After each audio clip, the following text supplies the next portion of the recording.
दोस्तों, मैंने पिछले वीडियो में आपको बताया था, चर्चा की थी कि हम यदि बीपी को कंट्रोल करना चाहते हैं, हाइपरटेंशन को कंट्रोल करना चाहते हैं, तो हमें 4 चीज़ों पे ज़्यादा फोकस करना पड़ेगा और तो हम दवाओं से बचेंगे और इस रोग को हम ख़त्म भी कर सकते हैं, जड़ से ख़त्म कर सकते हैं। तो सबसे पहले तो आपको अपनी जीवनचर्या ठीक करनी पड़ेगी। सुबह जल्दी उठिए, अर्थात भरपूर नींद लेने के लिए आप जल्दी सोइए और जल्दी उठिए। इसके लिए नींद बहुत ज़रूरी है, पर्याप्त नींद होना बहुत ज़रूरी है। दूसरा, मैंने बताया था कि आप अपने भोजन पर ध्यान दीजिए। यदि हमारा भोजन सही है, हमारा आहार सही है, तो ये बहुत कुछ हमारे डिपेंड करता है हम इस बीपी को कंट्रोल करने के लिए। तो आप भोजन सही तरीके से कीजिए, सही समय पर कीजिए। और तीसरा मैंने बताया था कि आप तनाव मुक्त जीवन जिएं।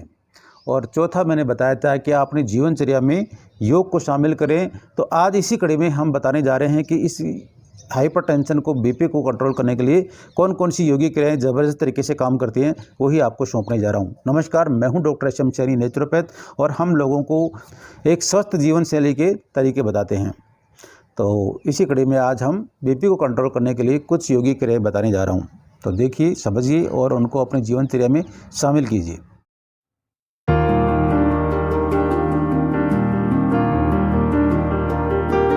सबसे पहले आपको ये ज़रूर मैं क्लियर कर देता हूँ कि यदि आपके बीपी की दवाएं चल रही हैं, तो आप बिना चिकित्सक की परामर्श के इनको बंद नहीं करें।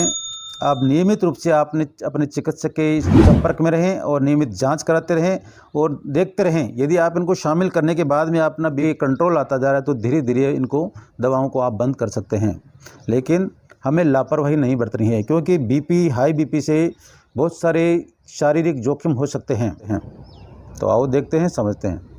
सबसे पहले हमें कमर सीधी करके, गर्दन सीधी करके, अच्छा रहे कि हम सुबह सुबह प्राकृतिक वातावरण में, इसी खुली प्रकृति की गोद में, खुले आसमान के नीचे बैठ करके हम यदि योगी क्रियाएं करते हैं, तो उनके जो लाभ हैं वो कई गुना बढ़ जाते हैं।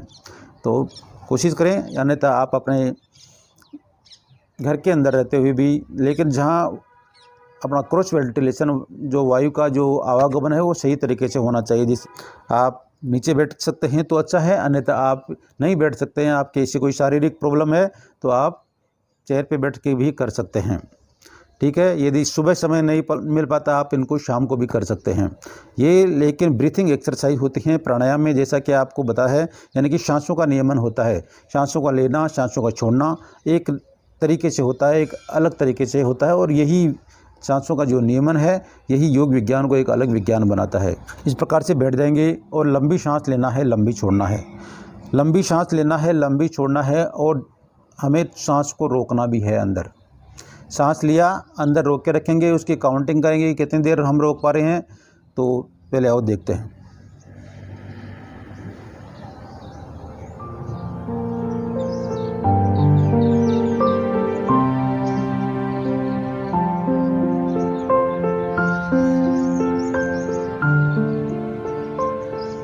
तो आप इसके लिए ऐसा कर सकते हैं, 10 सेकंड में धीरे धीरे सांस को खींचिए।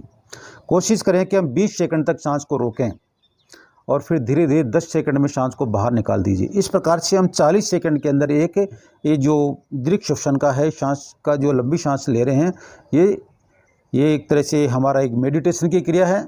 तो हम सांसों पर ध्यान रखेंगे, सांस ले रहे हैं उस पर ध्यान रखेंगे, और कोशिश करें कि हम जब सांस ले रहे हैं तो हमारा पेट बाहर आना चाहिए, और जब सांस को बाहर निकाल रहे हैं तो पेट अंदर की ओर जाना चाहिए। तो हम सही तरीके से कर पा रहे हैं, समझ गए। इसके हमें 7 रिपीटेशन करना है। इसके पश्चात हमें करेंगे ओमकार का उच्चारण करेंगे, वैज्ञानिक ओमकार का उच्चारण करेंगे। इसी प्रकार से गर्दन सीधी करके बैठ जाएंगे, कमर सीधी करके बैठ जाएंगे, आंखें कोमलता से बंद रखेंगे, और लंबा सांस नासिका से लेने। सब कुछ आपको बहुत ही सही तरीके से सरल शब्दों में आपको समझा रहा हूँ। लंबा सांस नासिका से लेंगे और ओम बोलते हुए बाहर निकालेंगे।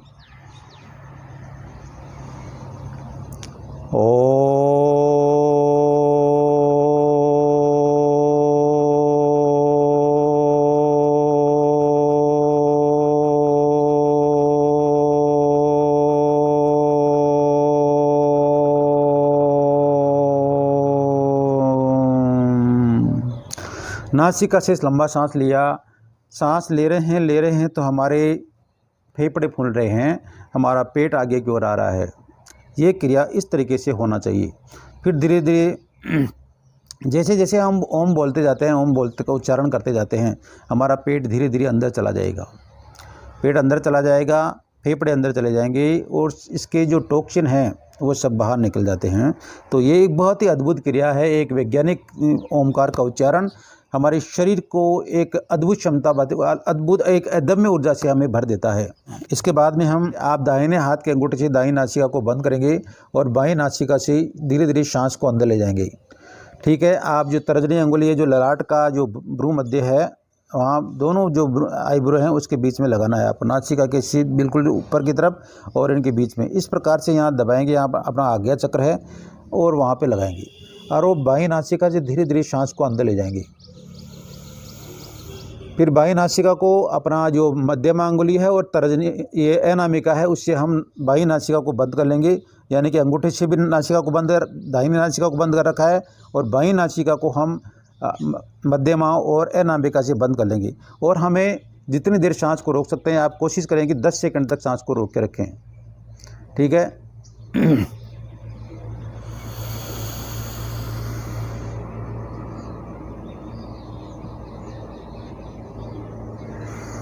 फिर धीरे धीरे दाहिनी नासिका से निकाल देंगे। बाईं नासिका से लेना है, 10 सेकंड तक हमें रोकना है और फिर दाहिनी नासिका से निकाल देंगे। फिर दाहिनी नासिका से 10 सेकंड में वापस खींचे, 10 सेकंड तक रोकें, फिर 10 सेकंड में धीरे धीरे सांस को बाईं नासिका से बाहर निकाल देंगे।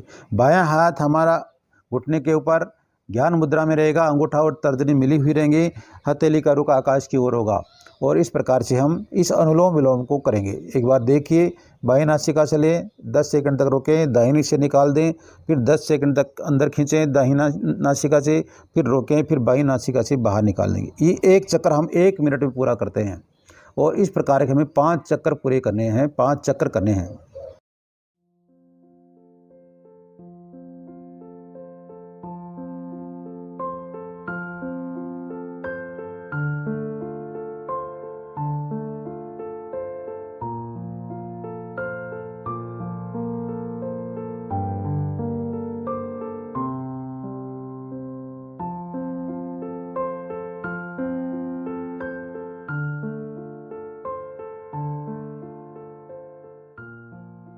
ये लो, 1 मिनट में हम एक चक्कर को पूरा कर रहे हैं।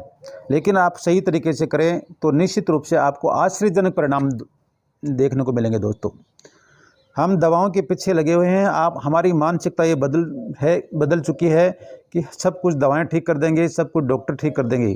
लेकिन आप इस मुगालते में मत रहिए। मैं ये पुनः कहता हूँ आपको, हमें कुछ ठीक अपने को करना होगा, तभी हम ठीक रह पाएंगे। सिर्फ दवाओं से ठीक नहीं हो पाएंगे। ये मान के चलिए, आज पूरा वर्ल्ड, पूरा विश्व इस चीज़ को मान चुका है कि हमें स्वास्थ्य जागरूकता लानी होगी, खुद स्वास्थ्य का ध्यान रखना होगा। ऐसी कोई दुकान नहीं है जहाँ पे स्वास्थ्य मिलता हो जिसको हम पैसे से खरीद सकते हैं। नामुमकिन है, अमुमकिन है। तो ये 3 योगी क्रियाएँ मैंने बताई हैं। इसके पश्चात हमें धीरे धीरे कपालभाति करनी है। यदि आपके बहुत ज़्यादा हाइपरटेंशन रहता है, बीपी रहता है, तो हमें ज़ोर से झटके नहीं देने हैं, इस बात का भी ख्याल रखना है। तो आइए, कमर सीधी रखेंगे, गर्दन सीधी रखेंगे, आंखें कोमलता से बंद, चेहरा बिल्कुल तनाव रहित रहेगा। पूरी तल्लीनता के साथ, पूरी मनोयोग के साथ हमें सांस को झटके के साथ बाहर निकालना है। पेट अंदर जाएगा, सांस बाहर आएगा।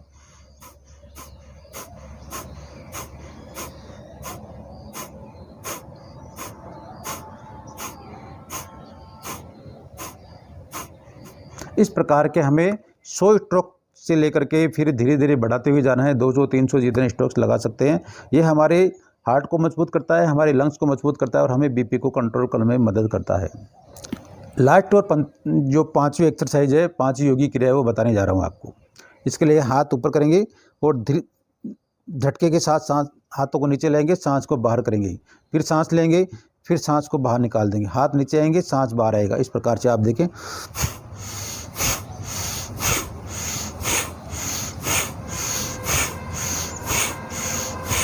इसके भी हमें करीब 50 रिपीटेशन करना है, यानी कि 50 बार हमें इस क्रिया को दोहराना है।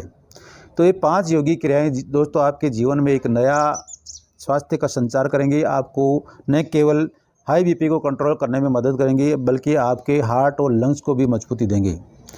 तो मुझे लगता है ये जानकारी आपके लिए बहुत ही फ़ायदेमंद रहेगी और ऐसी जानकारी देखने के लिए आप हमारे YouTube channel doctor health care से जुड़े रह सकते हैं। जल्दी मिलेंगे एक नई जानकारी के साथ, नई हेल्थ इन्फॉर्मेशन के साथ। तब तक के लिए नमस्कार, अलविदा, बहुत बहुत शुभकामनाएं।